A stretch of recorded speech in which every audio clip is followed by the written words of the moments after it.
kanker eet ons samelewing op. En ons weet dat as daar nie medisy was nie, dan was ons in baie groot moeilikheid gewees.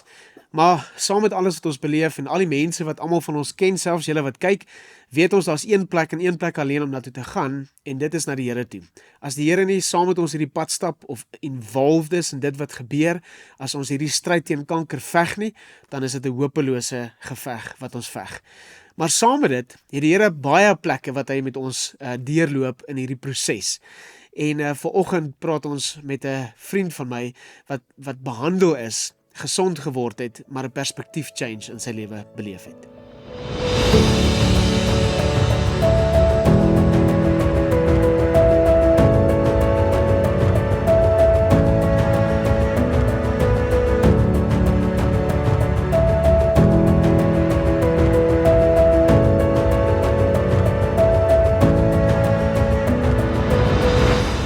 Welkom by die tweede in ons reeks oor daai gevreesde woordjie kanker. En ons het besluit om hierdie reeks te doen soos ons voorheen gesê het, omdat ons weet daar's plekke in ons samelewing, siektes, dinge wat gebeur waar ons nie in beheer is nie. En as ons nie in beheer is nie, al is daar hulp, al is daar medisy, al is daar dinge wat gebeur en wat help en wat vir ons op die pad saam met ons stap, is daar een plek en een plek alleen waar ons kan gaan, en dit is na die Here toe. En is op hierdie plekke waar ek vanoggend saam met Stefan Leroux, 'n vriend van my wat ek eintlik 'n klomp jare al ken, 'n bietjie gesels oor sy journey in kanker, en ons wil 'n paar goed op die naam noem vanoggend, Stefan, saam met die pad wat jy gestap het saam met die Here. Maar die rede hoekom ons hierdie doen, is daar's verskillende plekke. So ons eerste in die reeks het gaan oor 'n wonderwerk. God wat genuine 'n wonderwerk kom doen het, en almal van ons, dink ek as jy 'n gevreesde siekte opdoen, is dit jou eerste gevoel in jou hart. Ek vertrou die Here vir 'n wonderwerk in my lewe. Tweedens is jy vandag in jou getuienis wat saam met ons kuier, waar jy deur behandeling is, genesing ontvang het, maar dat daar massive goed in jou lewe geskuif het, en so ek is agter daai vir vandag. En dan derdens, die volgende in die reeks, gaan oor iemand wat iemand aan die dood afgestaan het, wat kanker gehad het, maar waar die Here 'n enorme werk om doen het. So ons probeer die spectrum cover, in hoe hierdie ding werk, en die beste manier vir ons om dit te doen, is om met mense te praat, wat self deur hierdie ding is. Nou Stefan is 'n jong ou, en hoeveel Eysterman het jy gedoen? Ek het al 17 halwes en 1 volle gedoen. 17 halwes en 1 vol Eysterman gedoen. So hy's 'n Eysterman. Hy's 38 as ek reg is. 38 jaar oud. So hy's 'n jong man, en hierdie ding het in jou lewe, sonder dat 'n ou verwag, terwyl jy 'n gesonde leefstyl leef, jonk is, net gebeur. Ja. Vertel ons 'n bietjie, wat in jou lewe, hoe het hierdie ding in jou lewe ontvou, voor ons praat oor wat die Here kom doen het? Dis reg, Rassie. Dis eintlik nogal interessant en eintlik so 'n bietjie snaaks. Ek het my, nou dat jy sê hoe oud is ek het my 20 jaar skoolreunie gehad. Die naweek voor ek uitgevind het, of voor ek die dingetjie die eerste keer gevoel het, die knoppie gevoel het. So ons het nog daai naweek te sê, ons raak nou oud, ons moet seker begin gaan vir check-ups en goeie. En dis 2 dae later, toe voel ek my hier's 'n dingetjie, en toe gaan ek dokter toe, en ek was dokter toe, en hy het gesê, ja, hy weet nie presies wat dit is nie, hy dink nie dis noodwendig kanker nie, maar hy sê my na 'n spesialis verwys.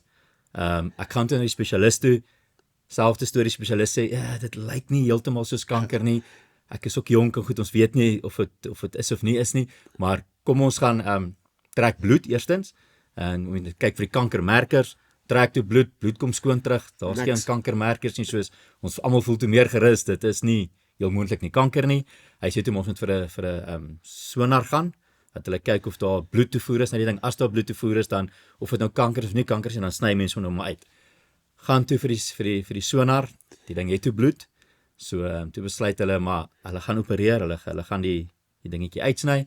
Maar heel rustig, ek het glad nie gedink dit is kanker op daai stadium nie. Ja. Ek het oorspronklik was jy bang, want jy is vreemde ding, maar die bloed wys dan dit is nie, en die dokters is nie oortuig nie. So ek dink was so 'n bietjie in denial. Gedink van okay, ek glo nie hier is kanker nie. Maar ek onthou dit nog so goed. My skoonouers het by ons gekuier daai naweek, toe bel die dokters ontvangsdame met my en sê jy en jou vrou moet ons kom sien. En al die ander keer wat ek by die dokter was, is dit net ek wat by die dokter was. En toe hy sê jy en jou vrou, toe kom maar so koue gevoel oor my van hierdie moet nou iets ernstigs wees. En ek onthou, dit was nag, hulle het my die naweek gebel, ek moes hom die Dinsdag gaan sien, daai paar dae tot Dinsdag. Jy is tot tussenin, hè? Ja, is jy in overdrive? Jy het gestres, jy weet nie, bid jy vir iets, jy weet nie, het jy kanker, het jy nie kanker nie, dit is 'n moeilike plek daar, voor jy weet wat gaan aan, wat om te bid. En Ons gaan toe en die dokter sê toe nee, hulle het biopsie gedoen, dit is kanker. En hy gaan my nou verwys na 'n onkoloog toe. En dan kan hulle, voor ek na die onkoloog toe gaan ek 'n CT-scan doen. Ja. Dis maar standaard prosedure. Hy sê toe vir my, hy glo hulle het die stukkie uitgesny daar, so 9 uit die 10 keer van die tipe kanker stop dit daar. Jy sny hom uit en jy kry nie chemo verder nie. Dit is klaar. Maar standaard prosedure is om te gaan na die onkoloog toe en voor jy na toe gaan moet jy 'n scan doen. So gaan toe vir die CT-scan en nou stres ons maar oor wat sê die scan, maar hier binne my hoop ek, en ons bid en ons glo en vertrou, hierdie is nie kanker nie, of hierdie is kanker, maar hy het nie versprei, dit is daar, die storie stop nou hierso. En toe ek my vrou by die onkoloog sit, toe sê sy vir ons, hoorie, die scan wys, hier is moontlike iets wat kan kanker wees, wat dan versprei het. Ek sal vir nog scans moet gaan, om seker te maak of dit kanker is of nie. En ek dink daar het my die eerste keer, dit het my hart getref. Vir die eerste keer het jy regtig begin aanvaar van, hoorie, hier is 'n kans dat ek ernstig kanker het. Dit nie net ietsie klein so sny uit en is verby en juist dat dit kom versprei het en laat dit lyk of dit versprei het, so nou moet ons dit net bevestig, maar ja, dit was 'n moeilike. Stefan, ek bedoel dis iets wat ons nie baie reguit oor praat nie, né? Ja. En ek dink mense is bang baie keer in so 'n situasie dat jy te veel vrees het of te veel twyfel en jy probeer die regte ding sê, die regte ding bid en jou gemoed reghou. Maar in daai oomblik, ek bedoel, daar's soveel goed wat deur jou kop teen gegaan het. Ek is jonk, ek is fiks, ek het 'n seun, ek's getroud. Eintlik gaan dit goed in my lewe. So wat is goed wat in jou hart en jou kop gebeur het toe jy daai nuus gekry het en besef het hierdie kan moontlik baie ernstig wees? Die eerste ding wat in my kop gegaan het is, wat gaan met my seentjie gebeur? Ja. Hy het 'n pa nodig. En dit raak mens. Ja. Sorry, ek wil nie emosioneel raak hoor, maar dis die conversation, dis wat ons moet hê. Dit is ewe skielik dink jy maar hoorie, wat gebeur met die mense wie jy lief is as dit kanker is, want ek het nog nooit regtig vreeslik met kanker te doen gehad of weet baie van kanker nie, maar ek weet mense gaan dood van kanker. Ja. En dis wat jy weet, né? Dit is wat ek geweet het. Mense gaan en dadelik om te konfronteer te word met die realiteit van hierdie kan moontlik versprei het en dit kan moontlik erg wees en jy kan doodgaan. Dit is op daai oomblik is jy bang en jy weet jy moet bid en jy weet jy moet vertrou, maar dit oorweldig jou amper so dat jy voel amper, jy weet amper nie wat om te bid nie en jy weet amper nie, jy is verboureerd. Dit is 'n baie de mekaar plek om te wees. Dis 'n skok, nee. Dit is 'n skok vir die sisteem, Ja, en ek kan net indink wat se beredenerings het jy in jou kop gehad. Jy weet, ek's jonk, ek fiks. Jy weet, jy's derde generasie wat ek ken vir die Here dien. Jy weet, ernstig dien en lief is vir die Here en ek weet dit dis tipe goed wat 'n ou beredeneer met die Here en praat bietjie met ons net oor. Jy het nou vir my gesê dat dit was een van die eerste gedagtes met jou seentjie is klein. Jy weet, en wat gaan gebeur met hom as jy doodgaan en wat se ander worstelinge wat tussen jou en die Here was in jou verhouding met die Here?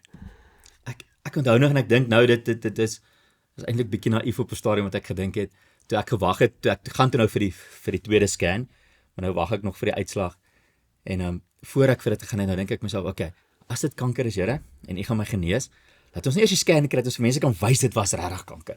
Laat U my nie nou net skoonmaak en die scan wys dit is nie kanker nie, want dan is dit nie 'n wonderwerk nie. Wys my idee was ek moet nou hier kom nou 'n ding en ek moet nou getuig en dit okay Here, genees my, maar wag net so 'n bietjie laat ons wys dit kanker en dan en so stupid wat mens is. Maar jy weet nie wat om te dink nie. Jy weet nie wat om te verwag nie, ja. Ek was nog nooit in 'n situasie waar ek kon sê, Here, ek word nou gekonfronteer met 'n lewensgevaarlike siekte. Hoe bid mens? Wat vra jy? Hoe en daar was definitief gevoelens van teleurgesteldheid van maar hoekom met my? Hoekom ek doen dan nie goeders reg. Ek is goed. Hoekom? Wat het daar's ek is 'n goeie pa, ek probeer 'n goeie man wees vir my vrou. Hoekom daar's baie ander slegter mense waarmee dit kan gebeur. Hoekom moet dit met my gebeur? En sorry, dis dit nee, maar dis wat in jou kop gebeur, ja. En ek dink baie naïef net om te dink jy, okay, Here, U moet dit nou so doen om my hier genees en wag eens vir dit.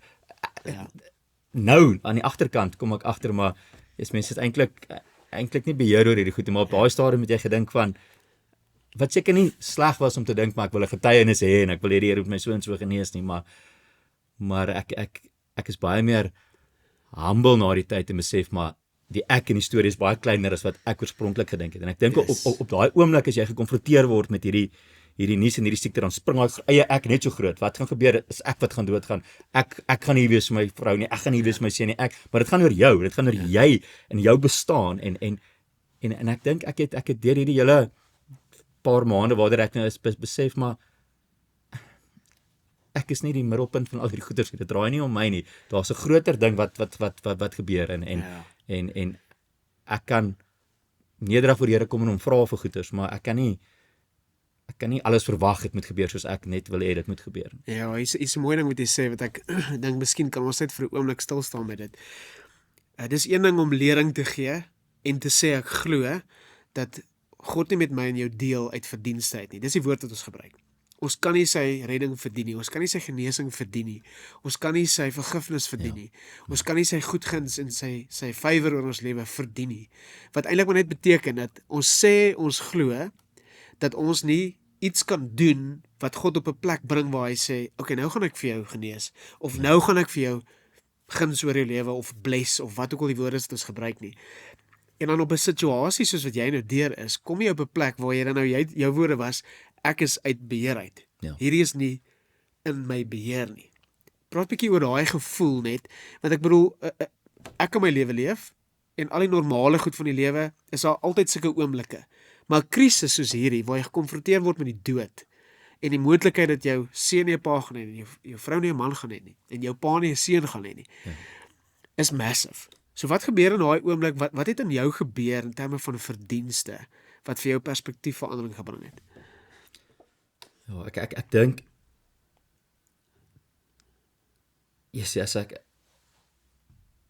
is ouer daarvan hou om beheer te wees. Ek is ouer daarvan hou om dinge te doen en ek weet ek doen dit reg en die goed wat in mense lewe gebeur, het mense ook nie altyd beheer, maar dit het 'n kleiner impak op jou. Dit maak oor iets by die werk of iets hier of iets in sport of 'n geleentheid of iets wat jy mis of kry nie, maar hierdie is die dood. Ja. Jy kan doodgaan en dis ernstig. Ja.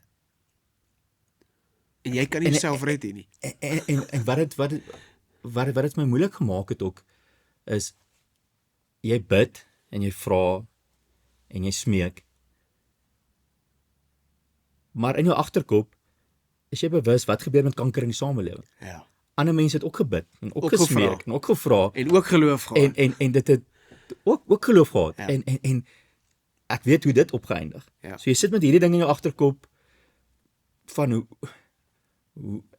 en dit is baie verwarrend. En jy dit maak dit moeilik om te bid. Ek het baie keer het ek net musiek geluister of net Christelike en gesê, Here, ek weet amper wat om te bid, maar ek sny by U. En ek spring ook nou hard 'n bietjie vooruit, maar een van die eerste goed wat mense my gegee het was 'n liedjie waar die Here sê, be still and know that I'm the Lord. En hoe daai dwars deur hierdie proses weer, hoeveel verskillende mense my gegee het, net om te sê, wees stil en weet ek se Here. En ek was baie keer stil by die Here, omdat ek nie eintlik geweet het presies hoe en wat moet ek bid nie. Wat moet ek sê? Wat nog moet ek sê? Ja, want dit was, okay, ons gaan gewone dokter toe, hy sê nie, hy dink is 'n kanker. Okay, nou sit dit so verlig. Kom by die ander dokter, by die spesialis, dan sal kans. Maar okay, weet wat? Nee, dit is nou kanker. Okay, nee, maar ons glo ons het dit uitgesny. Dis nou klaar, kom by die onkoloog. Nee, okay, hoor dit het nou versprei. So elke keer daar was so 3 of 4 mylpale wat ek elke keer voor gebid het en vertrou het, hoor jy, dis nou ons bid en hoop vir die beste uitkoms en elke keer dan was dit sorry, jammer, dis nou 'n stapie erger. Sorry, dit het toe versprei. Sorry, jy het toe 'n aggressiewe kanker. Ja.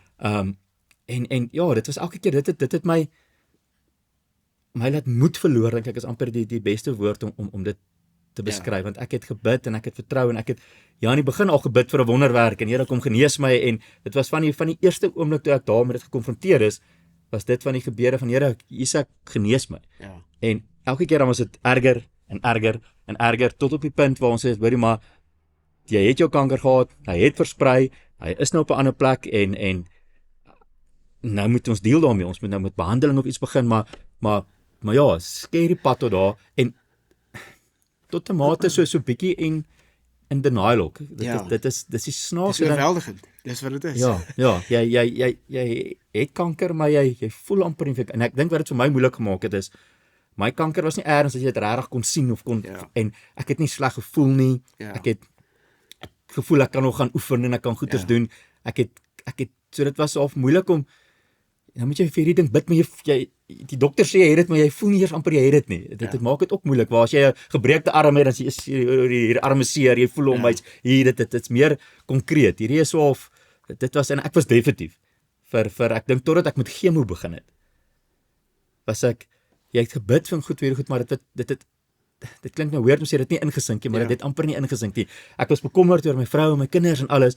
Maar jy partykeer dan word jy wakker, dan dink jy maar kan nie wees nie. Ek het nie kanker nie. Kom aan, ek keer niks nie. Ek voel niks nie. Ek het nie pyn nie. Ek het ja, en dit was dit maar hoe het jy behoue gebly, Stefan? Want ek bedoel, as jy nou en ek hoor dit nou wat jy sê is dis 'n vertroue op die Here, en dan kom daar nog erger nuus. Ja. En dan bid en vertrou jy, dan kom nog erger tot waar jy was. Ons sal nou oor die behandeling gesels, maar hoe het jy behoue gebly in jou verhouding met die Here? Ek dink vir my het 'n groot deurbraak gekom na ek met chemo begin het. So ons het toe besluit, gaan ons opereer of gaan ons chemo, ons het toe besluit ons gaan chemo doen.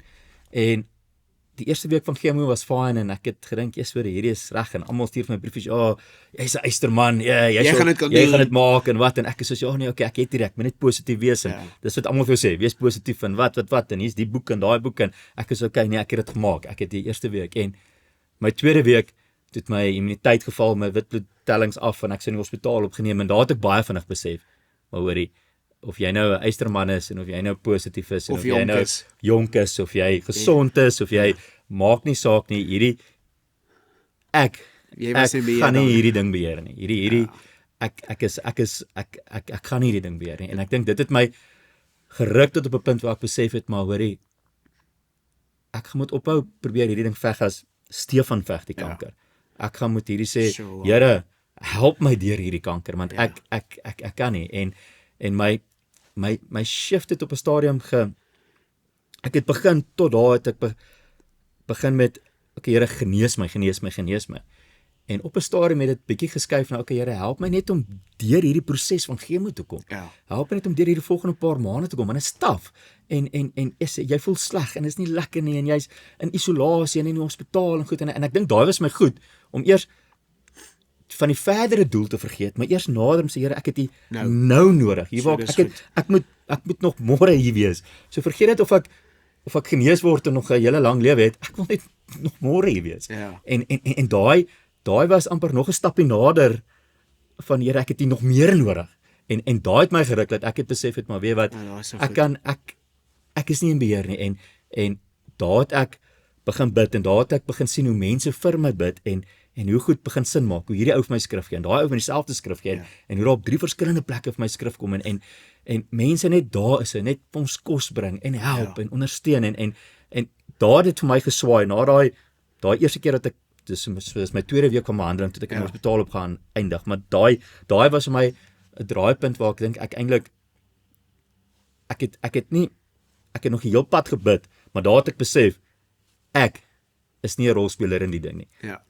Ek kan nou maar regtig ophou dink, ek gaan hom veg, en ek gaan beklei, ek kan nou vertrou, dis al wat ek kan doen, en ja. Maar weet jy hoekom is dit so mooi vir my, want ek dink, selfs in my eie lewe kan ek assosieer met plekke waar jy uit beheer uit is, en soms is dit so maklik om iets of iemand te wil blameer, en as jy om jou kyk, en 'n rede soek, en daar's nie mense wat jy kan blameer, of omstandighede nie, is dit so maklik om die Here te blameer, en dis waar die verdienste ding kom, Here, maar wat jy sê is, en wat perspektiefverandering in jou lewe gebring het in hierdie situasie, is dat jy binne die situasie die Here ingebring het, in plaas van om te sê, Here, hoekom gebeur hier in my, is dit, Here, kom loop langs my, en daar is 'n skrif waaraan ek dink, daai skrif wat Dawid sê, is op Psalm 139, wat sê, ek kan die Here nie ontsnap nie, selfs al gemaak ek my bed in die hel, die Here is daar, sê hy, en om erkenning te gee, daai plek om te sê, Here, ons het U nodig, ons kan nie uit onsself het hierdie ding. Die tweede ding is, ek onthou destyds, ons het so een aand,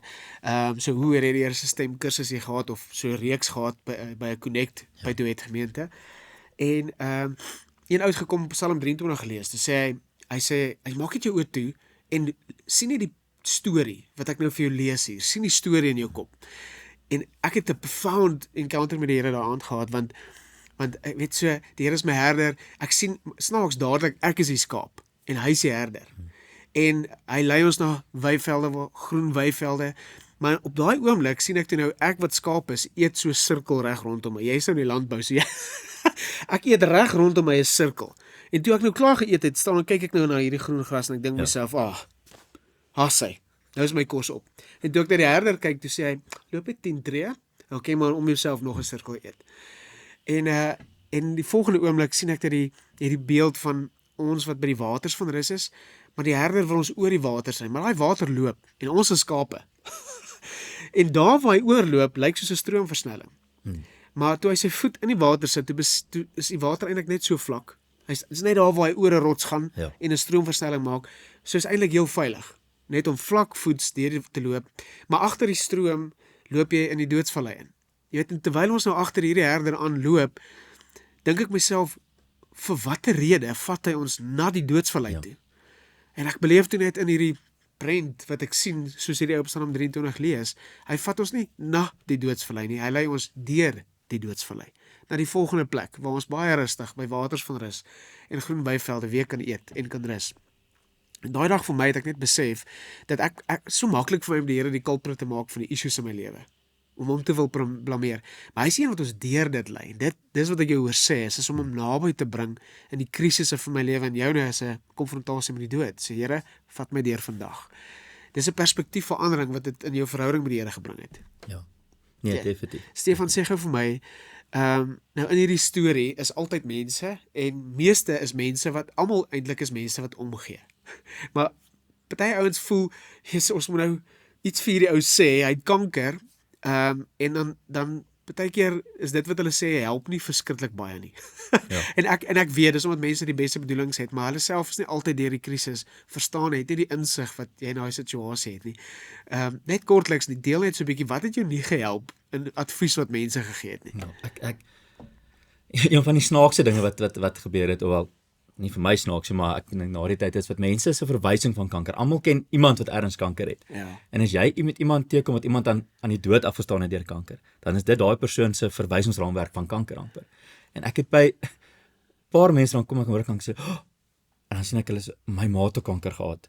Sê ek, okay, wat is so? Nee, maar sy is toe oorlede. En dan kan ek sien daai ou, die res van die gesprek hanteer hy jou asof hy praat met jou, maar hy praat met jou asof jy gaan doodgaan. Ja. En dit is die perspektief wat, en dis nie nice nie, as iemand met jou praat asof jy gaan doodgaan nie. Maar ek kan nie ou nie kwaadlik neem, die persone nie, want dit is hulle verwysing, in hulle kop is kanker equals, jy gaan dood.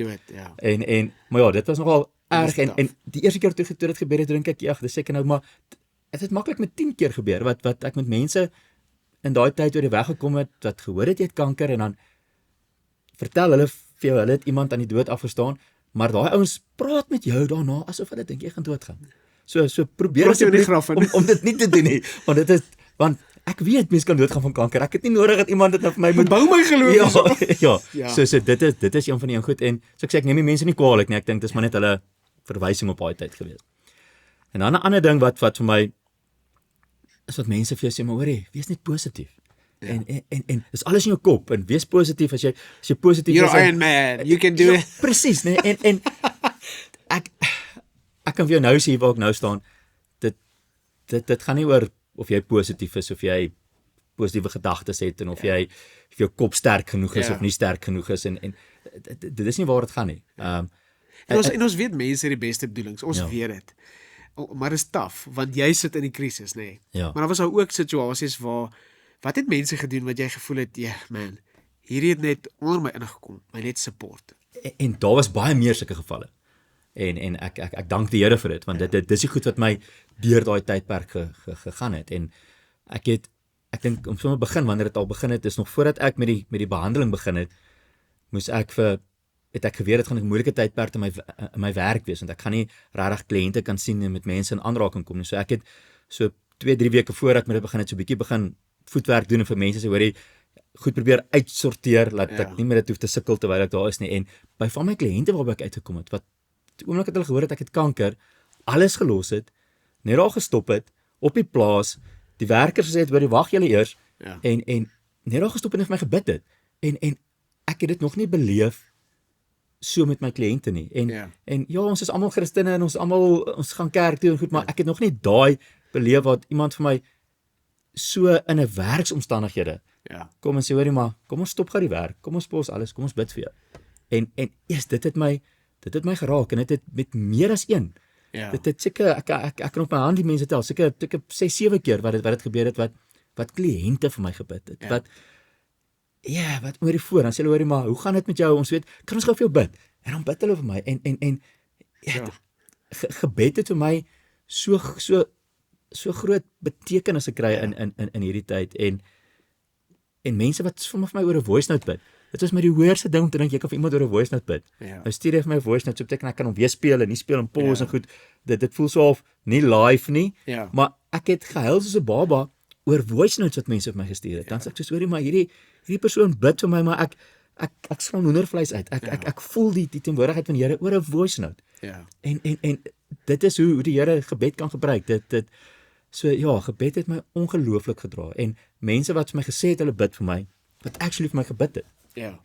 En ons net sê ons bid nie. Ons kultuur het vir ons moet 'n bietjie braai. Rassie, ons moet 'n bietjie braai. 3 jaar later ons nooit gebraai nie. Nou dis dieselfde met bid. Mense kom en sê, ek sal vir jou bid. Jy sê dis sleg ontwoord van kanker, ek sal vir jou bid. En daai ou bid nooit vir jou nie, maar het actually mense gekom en gebid vir my en vir my skrif gestuur en sê, hoorie, maar as daai mense nie gebid het en gedoen het wat hulle gesê het en vir my die skrif gestuur het en goed nie, sou ek nie hierdie goed bevestig het vir die Here, want die Here het aan my goed kom sit byvoorbeeld daai weer stil en weet ek's hier. Hy het vir my kom gee, maar toe daar 4-5 ander mense dit ook kom gee. So dadelik het dit vir my dit bevestig. Dis iets wat die Here wil hê ek moet weet. Ek dis okay baie keer om nie te weet wat om te bid nie.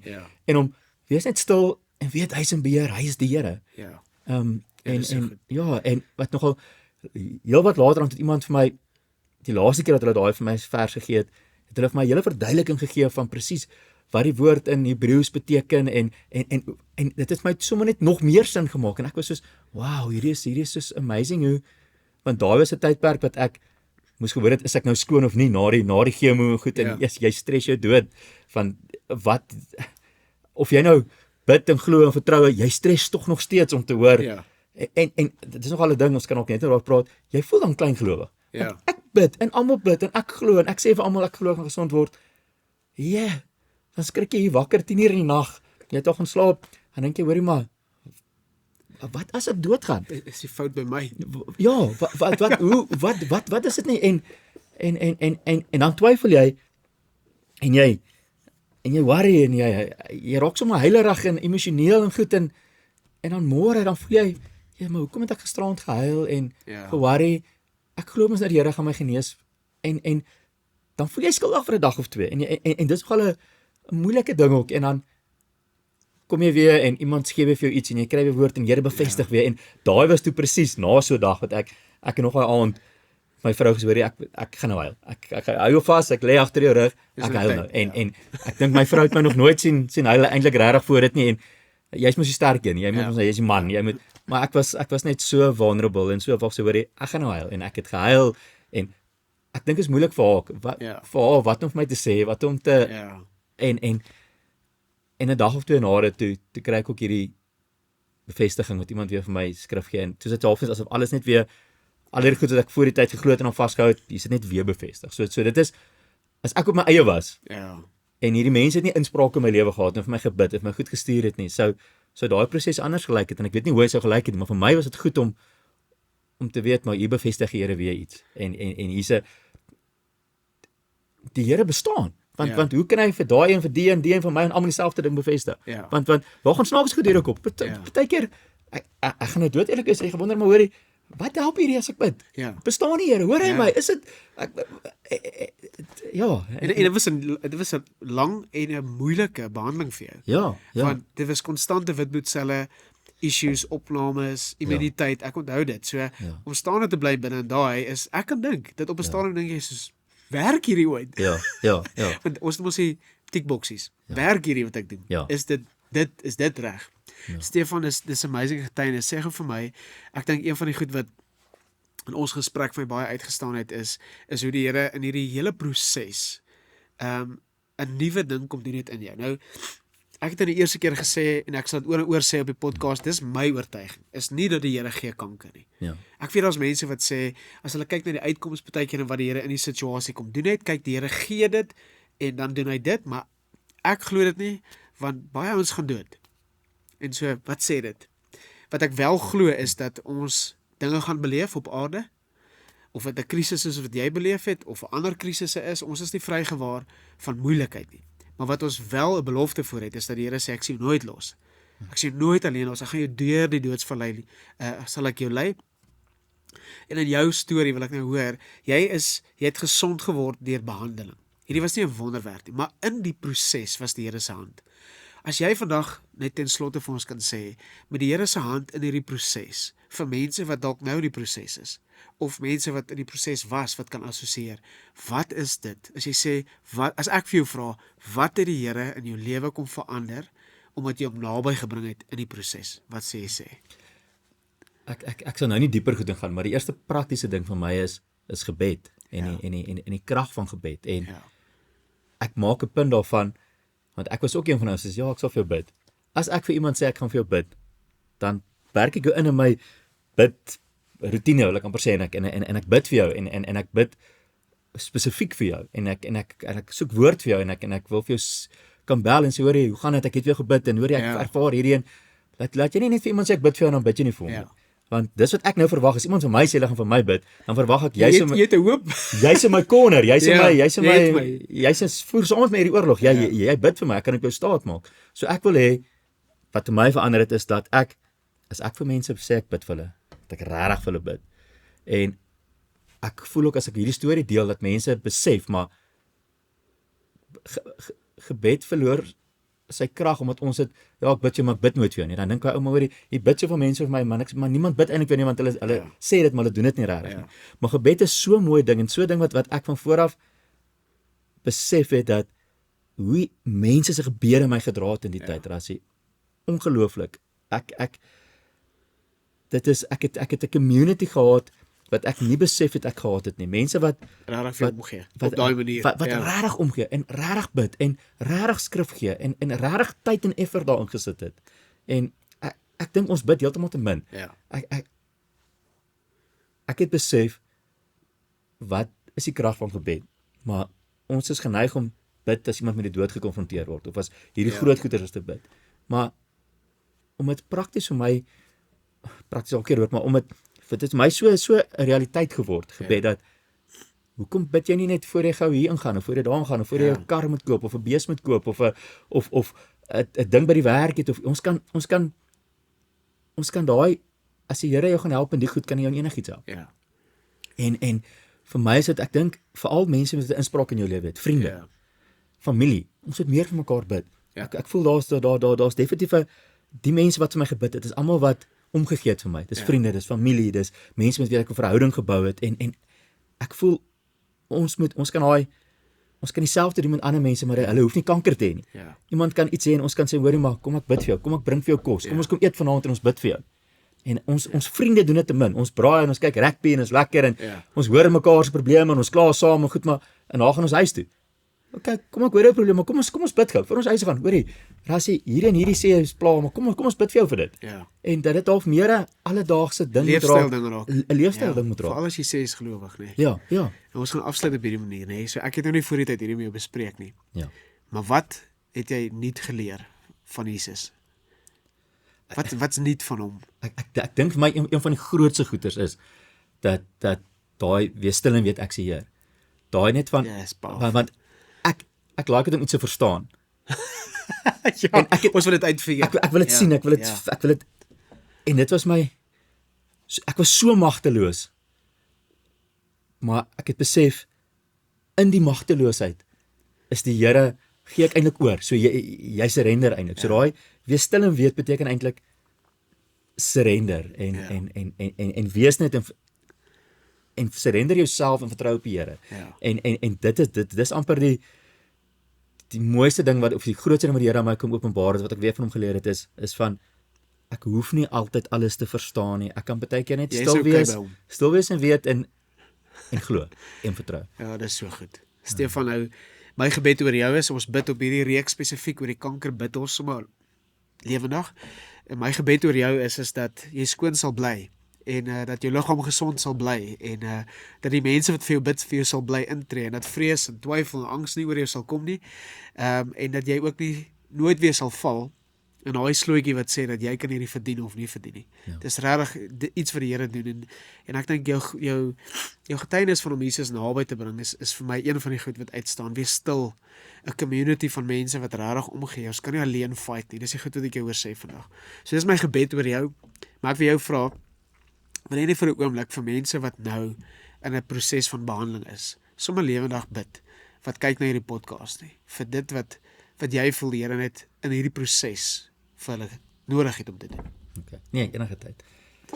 Here Jesus, dankie vir die geleentheid wat ek vanoggend het, Here, om net te kan stil word vir U, Here, en met nederigheid te kom intree vir mense wat besig is om behandeling te kry vir kanker. Here, ek weet hoe voel mens moedeloos, hoe probeer mens positief bly, maar daar gebeur net een ding in die dag en dit breek jou moed en jy wonder, maar waarop gaan dit opeindig, Here? Ek bid dat U regtig daai mense van vooraf sal bemoedig, Here, dat U vir elke persoon wat worstel met kanker, Here, laat U hulle hande sal vat en laat U hulle net sal bystaan, Here, en laat U hulle sal omring, Here, met gedagtes en met mense wat vir hulle bid. En Here, my groot gebed is dat daar mense sal intree vir hierdie mense, nie net ek nie, Here, maar dat daar soveel mense vir mense sal bid, en dat ons sal oop wees, Here, dat ek moes oop gewees het